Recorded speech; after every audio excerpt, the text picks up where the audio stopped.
வணக்கம். ஒரு சின்ன விஷயத்த உங்க கூட நான் இன்னைக்கு ஷேர் பண்ணணும்னு விரும்புறேன்.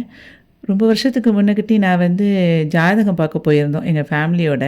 அப்போ எனக்கு ஜாதகம் பார்க்க பிடிக்கும். ஆனா, அதுக்காக ஜாதகத்தில சொல்ற எல்லாத்தையுமே நான் நம்பிற மாட்டேன். அதாவது நல்லது சொன்னா அத எடுத்துக்கிடுவேன்.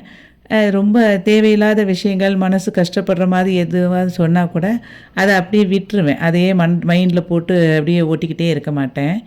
அது சமயத்தில அப்படியே ஜாதகம் ஒவ்வொருத்தருக்கா பார்த்துட்டு இருந்தாங்க. அப்போ என்னோட பொண்ணுக்கு ஜாதகம் பார்க்கும்போது, அந்த ஜாதகக்காரர் சொன்னாரு, ஒண்ண மட்டும் மனசுல வச்சுக்கோ. உன் குழந்தைய கல்யாணம் முடிக்கிற ஸ்டேஜில நீ வீட்ல அவ போட்டிருக்க நகை அத்தனையும் தொடச்சு அவ கையில குடுத்துறாத. அப்படி குடுத்துட்டீன்னா, நீ கண்டிப்பா என்னன்னா ரொம்ப கஷ்டப்படுவ" அப்படின்னாரு. அதாவது அவளோட தங்கம் ஒரு பொட்டு தங்கமாவது நீ கையில வச்சிருக்கணும். அத நீ குடுத்துறக்கூடாது அப்படின்னு சொன்னாரு. அது பல வருஷத்துக்கு முன்னாடி சொன்னதுனால, நான் அத ஞாபகத்துல வச்சுக்கிட்டே இருந்தேன். அப்போ சரி அவ போட்டிருந்த சின்ன கம்மல கையில வச்சுக்கிடுவோம். அவ்வளதான் அப்படின்னுங்கிற மாதிரி நான் யோசிச்சேன்.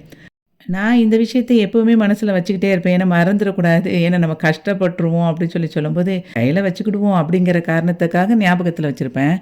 அந்த சமயத்துல எங்க ஃபேமிலியில ஒவ்வொருத்தர்ட்டயும் நாங்க சில டைம்ல ஷேர் பண்ணும்போது தான், அப்போ ஒருத்தவங்க சொன்னாங்க, அவங்க பயங்கர வசதியா இருந்தாங்க. ரொம்ப பயங்கர வசதினா நெறைய வீடு வச்சு வாடகைக்கு விட்டு, அந்த மாதிரி ஏகப்பட்ட பில்டிங்குக்கு ஓனரா இருக்கிற மாதிரி இருந்தாங்க.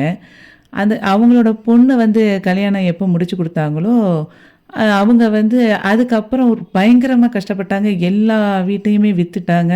அவங்களுக்கு இருக்கிற வீட்லயுமே பாதிய விக்கிற அளவுக்கு ஆயிட்டாங்க. ரொம்ப கஷ்டப்பட்டாங்க. அதாவது என்னைக்குமே நல்லா இருக்கிறவங்க என்னைக்குமே கஷ்டப்பட்டா அது ரொம்ப கஷ்டமா இருக்கும்.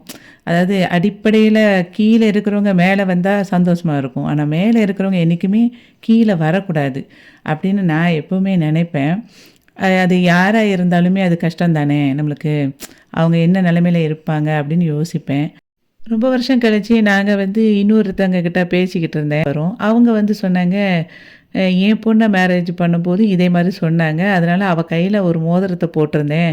அவ தாலி கட்டி முடிச்சு அவ வீட்டுக்கு போற நேரத்தில என் கையில கழட்டி அவ குடுத்தா. அந்த மாரி நான் வாங்கி வச்சுக்கிட்டேன். அந்த மாதிரி தான் நீயும் பண்ணணும்னு சொன்னாங்க. எனக்கு ஒண்ணும் புரியல.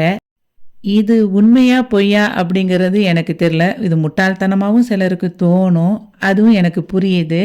இருந்தாலும் இதே மாதிரி உங்க வீட்லயே ஏதாவது யாராவது சொல்லியிருக்காங்களா? அப்படி சொல்லியிருந்தா இதில கமெண்ட்ல சொல்லுங்க. இது நம்புற மாதிரி இல்லைன்னா கூட இது வேற ஒண்ணும் இல்ல. சும்மா சாதாரண ஒரு விஷயம் தான். இருந்தாலும் கஷ்டப்படக்கூடாதுங்கிற காரணத்துக்காக நான் கேட்கிறேன். உங்களுக்கு தெரிஞ்சத நீங்க தயவுசெய்து இந்த இதில பதிவிடுங்க. கமெண்ட் பண்ண மட்டும் மறந்துறாதீங்க. நன்றி.